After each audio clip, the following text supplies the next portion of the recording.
রাসূলের দাদু Abdul Muttalib বার হয়ে আসলেন, আসার পরে লক্ষ্য করলেন সাফা মারওয়া পাহাড়টা থরথর করে কাঁপছে। আমদরিয়ায় জোয়ার এসেছে, পাশেই আপনার আরেকটা দরিয়া সোয়া দরিয়া ফাটা পড়ে গেছে। কবে? 8ই রবিউল আউয়াল কিংবা মতান্তরে 12ই রবিউল আউয়াল, দুটোই প্রসিদ্ধ বিশুদ্ধ মত। আমরা মিলাদুন নবী মানি, যে কোনো দিন হোক, ওটা আমাদের কাছে অসুবিধা কিছু নেই। ভাইজান আমার কথা বুঝছেন তো? নাকি মিলাদ মানে রাসূলের শিশুকালে আসা, যে মিলাদ শুনতে বসেছেন, মিলাদুন নবী, নবীর শিশুকালে আসা। আমার মুসলমান, আমার রাসূল যেদিন পৃথিবীর বুকে জন্ম নিয়েছিলেন, কে শুনুন, এই চুটকো চটকা মৌলবি মাওলানা হুজুর কি বলছে ওখানে কান দিয়ে লাভ নাই। আল্লাহ রাসূল যেদিন জন্ম নিয়েছিলেন, ওই সময় ইরানের একজন প্রধান, ইরানের যিনি প্রধান বিচারপতি ছিলেন, চিফ জাস্টিস, উনি স্বপ্ন দেখেছিলেন কি, যে আরব থেকে উট বোঝাই করে আরবের মানুষেরা দজলা নদী পার করে ইরানে ঢুকে পড়ছে। এটা কি? এর বাস্তবতাও পাওয়া যায় পরবর্তীতে। ওমর ফারুকের জমানায় ইরান মুসলমানদের দখলে চলে আসে, কিন্তু নবী যখন দুনিয়ায় এসেছে, ইরানে অগ্নি পূজারীরা ছিল। 3164 বছর ধরে ইরানের অগ্নি শিখা জ্বলতো, পরস্পর আসতো, পুজো দিত, জ্বলতো, তারা পুজো দিত, আরাধনা করতো, জ্বলতো।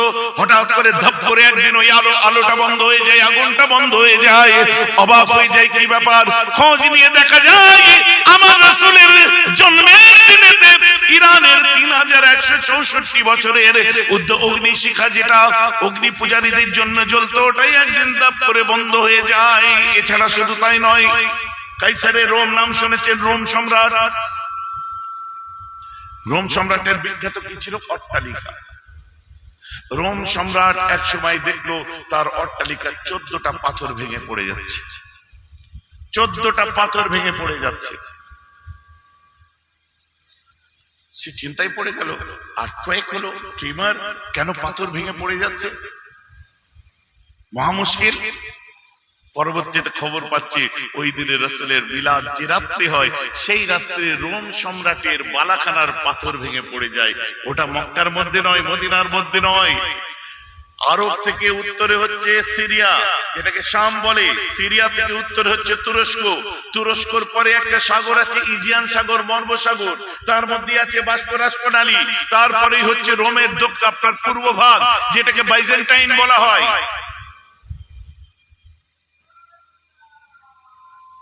অনেকের মাথার কহাত উপর দিয়ে যাবে, আল্লাহর কিরাই বুঝতে পারছি, কিন্তু ইসলামের ইতিহাস বুঝতে হবে তো নাকি? শোনা অভ্যেস।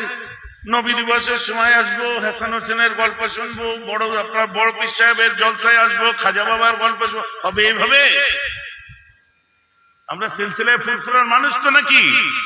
এখন যদি আমি জিজ্ঞাসা করি সিলসিলা ফুরফুরা কি, আপনারা অনেকে বলতেই পারবেন না। দাদা হুজুর কেবলা জিন্দাবাদ। वहां मुश्किल कांड। दादा हुजूर का दामन नहीं छोड़ेंगे। अबे छोड़ना बात की बात है यारो, पहले पकड़ो तो सही। ধরেই নি, বলছি নেই ছোড়েঙ্গে, আগে ধরবে তারপরে বলবি ছাড়বো না। কথা আমি ভুল বলছি নাকি? দাদা হুজুরের সিলসিলা কি? ওইটা মিলাদ করা, কিয়াম করা, আমরা আজানে হাত করে, ওইটা সিলসিলা। ওটা আমি যদি না করি তাহলে দাদা হুজুরের সিলসিলার বাইরে। মহা মুশকিল। আরে বোঝাতে আপনাদেরকে তাবলীগরা জিজ্ঞেস করে না, যারা তাবলীগ করে, ফুরফুরা সিলসিলা কি সারা পৃথিবীতে আছে? আমাদের দেখো সারা পৃথিবীতে আছে, বলে না? এর উত্তর কি দেন? মহা মুশকিল কাণ্ড। এখন আপনারা যদি গতানুগতিক হুজুর নিয়ে চালিয়ে দেন, ওতে কিয়ামত পর্যন্ত আপনি না বুঝে মরে যাবেন, আপনার ছেলেরাও না বুঝে মরে যাবে। এখন আপনি বোঝেন না বোঝেন, আমি যদি না বলি তো আল্লাহর কাছে ধরা পড়বো। কথাটা বুঝতে পারছেন তো? আরে সিলসিলায় ফুরফুরা সারা পৃথিবীতে নেই, রাইট? খাঁটি কথা একদম। কারণ ফুরফুরা সারা পৃথিবীতে থাকবে কোথার থেকে? ওটা ভারতবর্ষের পশ্চিমবঙ্গের হুগলি জেলার জাঙ্গিপাড়া ব্লকের একটা গ্রামের নাম ফুরফুরা। ওটা 24 পরগনায় আছে? নেই। এটা ভৌগোলিক চিত্র ধরে একটা ব্র্যান্ডিং করা হয়েছে ফুরফুরা সিলসিলা। আচ্ছা আপনারা একটু কথা বলেন, এটা বিখ্যাত এক কথায় যে সহিহ হাদিসের কিতাবের নাম মাথায় এসেছে বলে ফেলেন, বলেন সহিহ বুখারী। এই সহিহ বুখারী বলে আদৌ কোনো কিতাব আছে না ভাইজান? ওই যে উপরে লেখা থাকে সহিহুল বুখারী, ওটা ব্র্যান্ডিং করা হয়েছে। ওটা লিখেছে কি, তার নাম কি? সহিহ বুখারী কে লিখেছে? হ্যাঁ, ইমাম বুখারী। এই ইমাম বুখারী বলে কোন ইমাম সহিহ বুখারী বলে গ্রন্থ কি আদৌ লিখেছে? ওটা পাবলিক বলবে, ওটা মোবাইল মলি সাহেবরা বলবে, আর ওটা বুঝাবার জন্য আমরা বলবো। কারণ ইমাম বুখারী বলে কোনো মানুষ নেই।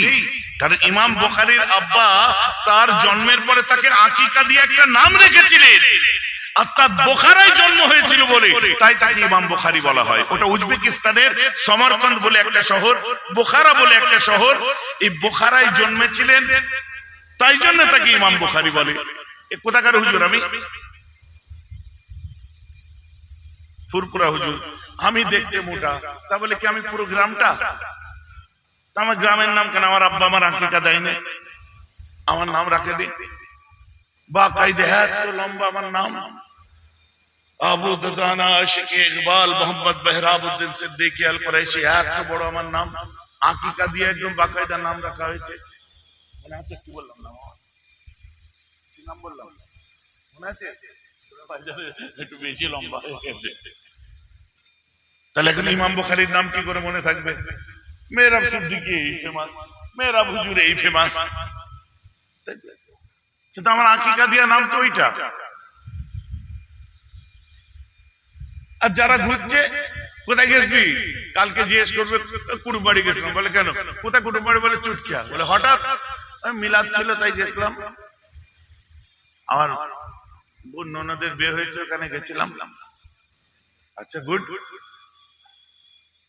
হুজুর কোথা থেকে এসেছিল? বলে ওই ফুরফুরার হুজুর এসেছিল, ফুরফুরা হুজুর এসেছিল। কি নাম? নাম বলতে পারছি না। ফুরফুরা পীর সাহেব এসেছিল এতটুকু জানি। আমি ফুরফুরা পীর সাহেব, আমি কোথায় গ্রাম? আমার টেরিটরির মধ্যে আমি আছি। টেরিটরি মানে ম্যাপ, টেরিটরি এগুলো বলে তো নাকি? ওই টেরিটরির মধ্যে আমি আছি না, ওটা আমার পরিচয়। ব্র্যান্ডিং করা হচ্ছে, একটা ফেমাস গ্রাম হয়ে গেছে সেটা। কেন? ওখানে একটা ফেমাস মানুষ জন্মেছিল যাকে বঙ্গপুত্র আবু বকর বলা হয়। বলুন না সুবহানাল্লাহ। গ্রামটা ফেমাস হয়ে গেছে। দুনিয়ায় কত আবু জাফর আছে, কিন্তু মাদ্রাসার নাম আবু জাফরিয়া। কারণ এই আবু জাফরিয়া বলতে কি বোঝেন? মেজ হুজুর কেবলা, তাই তো? শুনুন, আপনারা একজনের নাম বলি শুনুন। আবু আব্দুল্লাহ মোহাম্মদ ইসমাইল, আবু আব্দুল্লাহ মোহাম্মদ ইবনে ইসমাইল একজন বিখ্যাত মানুষ ছিলেন। নাম শুনেছেন কোনদিন? শুনেননি? শুনেছেন? শুনেননি? এক্ষুনি বুঝতে পারবেন। আবু আব্দুল্লাহ মোহাম্মদ ইবনে ইসমাইল বুখারী, এর বোঝা গেছে কার কথা বললাম? ইমাম বুখারীর কথা বললাম আমি এতক্ষণে। একটা কিতাবের নাম বলি শুনুন। একটা মজার কথা বলে বলি, তবে ভালো লাগবে। হুট করে আমার ঘরে একটা মলি সাহেব ঢুকে গেছে, বুঝলেন?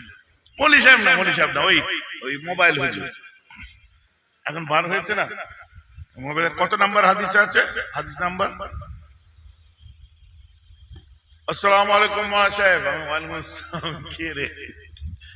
ওরা তাড়াতাড়ি ঢুকে এসে বলে বাইরে চলো। আমি না, থাকতে দাও। আপনার কাছে আমার একটা প্রশ্ন ছিল, বসবো? বসে সোফা এরকম করে বসে পড়লো। করি প্রশ্নটা? আচ্ছা হ্যাঁ করেন। না, আপনাদের এই হানাফিদের মেয়েরা এত থাকতে মেয়েদের দিকে নজর কেন? না না, প্রশ্নটা করতে দিন। হানাফিদের মেয়ে একদম বলবে না। না, আপনাদের এই হানাফিদের বউরা, ফের হানাফিদের বউ বেটি, ভালো কথা নেই মুখে। না, আমার কথাটা বলি আমি, বলো। খালি মেয়ে, বউ, বেটি, বোন, এসব। ছেলে নেই? একটা ছেলে নেই? না, প্রশ্নটা করি আমি, করুন। বলছি আপনাদের হানাফিদের মেয়েরা আল্লাহু আকবার বলে এই যে দু হাত স্তনের উপর বাঁধে। আমি কোথায় বাঁধে? কোথায় বাঁধে? এইখানে বাঁধে। কি বললে একটু আগে? এই স্তনের উপর বাঁধে। আচ্ছা, অসভ্য, চোখ খারাপ লোক, নজর খারাপ। বলো কি হয়েছে? না, এটা কত নম্বর হাদিসে আছে? সহিহ বুখারী বলে মোবাইল ধরেছে, বুঝলে? বলুন তো সহিহ বুখারীর কত নম্বরে আছে?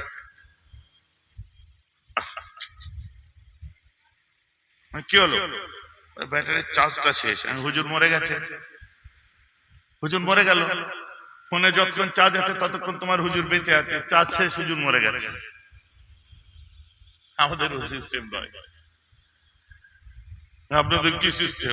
আমার সঙ্গে সম্পর্ক পীর আল্লামা নুরউদ্দিনের, তার সঙ্গে সম্পর্ক মুফতি আজম আবু জাফর সিদ্দিকী, তার সঙ্গে সম্পর্ক মুজাদ্দিদ জামান দাদা হুজুরের, তার সঙ্গে সম্পর্ক সাসুফি ফাতে আলী ওয়াইসি, তার সঙ্গে সম্পর্ক নূর মোহাম্মদ নিজামপুরি, তার সঙ্গে সম্পর্ক সৈয়দ আহমদ বেল্লভী, তার সঙ্গে তবকাবা মুসালসেল সম্পর্ক মাসুম রব্বানী, তার সঙ্গে সম্পর্ক মুজাদ্দিদ আল-ফিসানি দিয়ে চলে যান আব্দুল্লাহ বানারস, আব্দুল্লাহ মুহাদ্দিস দেলভি, শাহ ওলিউল্লাহ মুহাদ্দিস দেলভি, তাদের সঙ্গে সম্পর্ক যে থেকে হযরত নাসিরউদ্দিন চিরাজ দিল্লি, তার সঙ্গে সম্পর্ক হচ্ছে কাজী নিজামউদ্দিন আউলিয়া, তার সঙ্গে সমসাময়িক হচ্ছে কুতুবউদ্দিন বখতিয়ার কাকি, এদের দুজনের সঙ্গে সম্পর্ক হচ্ছে হযরত খাজা মঈনুদ্দিন চিশতি রহমাতুল্লাহ আলাইহি, তার সঙ্গে সম্পর্ক হযরত উসমান হারুনের দিক দিয়ে চলে যান ইব্রাহিম আদম বন্নৌরি, হযরত বাহাউদ্দিন নকশবন্দি, তার সঙ্গে সম্পর্ক খাজা বাকি বিল্লাহ হয়ে চলে যান সোজা হযরত আব্দুর রাজ্জাক, তার সঙ্গে সম্পর্ক আব্দুর রাজ্জাকের সম্পর্ক তার আব্বা বড় পীর আব্দুল কাদের আল জিলানীর সঙ্গে, তার সম্পর্ক তার আব্বা আবু সালেহ মুসা জঙ্গির সঙ্গে, তার সঙ্গে সম্পর্ক ইমাম রাজির সঙ্গে, তার সঙ্গে সম্পর্ক ইমাম জুনায়দের সাথে, তার সঙ্গে সম্পর্ক হচ্ছে হযরত ইমাম জাফর সাদিকের সঙ্গে, তার সঙ্গে সম্পর্ক ইমাম মুসা কাযিমের সঙ্গে, তার সঙ্গে সম্পর্ক হযরত ইমাম বাকেরের সঙ্গে, তার সঙ্গে সম্পর্ক ইমাম যায়নুল আবেদিনের সঙ্গে, যায়নুল আবেদিনের সম্পর্ক হযরত ইমাম হুসাইনের সাথে, ইমাম হুসাইনের সম্পর্ক হযরত আলীর সাথে, আলীর নিসবত খেলাফতের দিক থেকে হযরত উসমানের সাথে, উসমানের নিসবত ওমর ফারুকের সাথে, ওমর ফারুকের নিসবত আবু বকরের সাথে, আর আবু বকরের নিসবত আমার রাসূলের সাথে, আর রাসূলের নিসবত আমার আল্লাহর সাথে।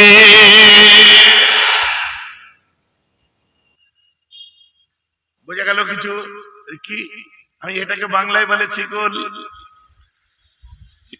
উর্দুতে বলে জঞ্জির, ইংলিশে বলে চেন, আর আরবিতে বলে সিলসিলাতুন। জোরে বলেন না সুবহানাল্লাহ। এই যে পাগলের মতো বলে পুরপুরা সিলসিলা, তো নবী সিলসিলা কয়, কানা কোথাকারে এদিকে এসে কোথায় ঠেকছে আর ওদিকে যে কোথায় যাচ্ছে, জিনজিরের মুখ দেখ, শিকলের মুখ এদিকে কোথায় আর ওদিকে কোথায় দেখ, মাসলা হল। গোবর বার করে বুদ্ধি নিয়ে দেখলেই তো হয়। ভাইজান সিলসিলা বোঝা যাচ্ছে তো এবার? কি মহা মুশকিল কাণ্ড বলেন। এমন মুসলমান খেয়াল করে শুনে রেখে দিন, যখন আমাকে বলছে আপনাদের তোমার হুজুর মরে গেছে, কেন ব্যাটারি শেষ, হুজুর মোবাইলের চার্জ শেষ, হুজুর ডেড, হুজুর ডেড। আমি যে একটা কিতাব থেকে বলবো, বলে কি আল জামিউল মুসনাদুস সাইয়ুল মুক্তাসার মিন উমুরিন নবী সাল্লাল্লাহু তাআলা আলাইহি ওয়াসাল্লাম মিন সুনানিহি ওয়া আইয়ামিহি, এই কিতাবটা থেকে বলি। সহিহ বুখারী তো মোতাবার ওতে নেই ভাই। এই কিতাবটার নাম শুনেছেন এর আগে? মাথা নাড়ছেন না? সুবহানাল্লাহ। এই দেখুন হুজুররা কি বলছে, হুজুররা বলছে এটা বুখারী শরীফের অরিজিনাল নাম। সকলে জোরে বলেন না সুবহানাল্লাহ। তাহলে বুখারী বলে কোনো কিতাব নাই, ব্র্যান্ডিং মোলাটের উপরে জেলদের উপরে লেখা আছে আর সহিহুল বুখারী। এক কথায় উজবেকিস্তানের যত বড় বড় শহর আছে সব শহরে কেউ না কেউ হাস্তি জন্মেছে। যেমন সামারকান্দ একটা শহর, বোখারা একটা শহর। এই বোখারা শহরে জন্মেছিলেন হযরত ইসমাইল, যে ইসমাইল সম্পর্কে অল্প বয়সে ইন্তেকাল করেছিলেন, যিনি হযরত আব্দুল্লাহ ইবনে মুবারকের সঙ্গে দুবার হাত মিলিয়েছিলেন। এবং তিনি বলছেন আমার ইনকামের মধ্যে লাইসা মিন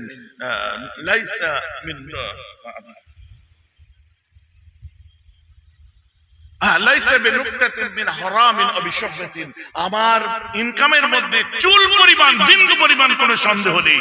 তার বাড়িতে জন্মেছিলেন, তার নাম হচ্ছে আবু আব্দুল্লাহ মুহাম্মদ। বলেন না সুবহানাল্লাহ। জন্মেছিল কোথায়? বোখারায়, তাই বলা হয়েছে বুখারী। তাই জন্য বলে ইমাম বুখারী, তাই জন্য বলে বোখারায় কিতাবটা বার হয়েছিল, তাই ওটাকে বলা হয় বুখারী শরীফ। আসল নাম এত লম্বা। ও বলছে আমি যখন লম্বা করে বললাম নামটা, পুরোটা যখন শুনলাম, আল জামিউল মুসনাদুস সাইয়ুল মুক্তাসার মিন উমুরিন নবী সাল্লাল্লাহু তাআলা আলাইহি ওয়াসাল্লাম ওয়া সুনানিহি ওয়া আইয়ামিহি, আই মিন সুনানিহি ওয়া আইয়ামিহি, যখন বলি সহিহ বুখারীতে নেই, আমি যে আক্কেলের দুশমন, এই সহিহ বুখারীর অরিজিনাল নামই হলো এইটা।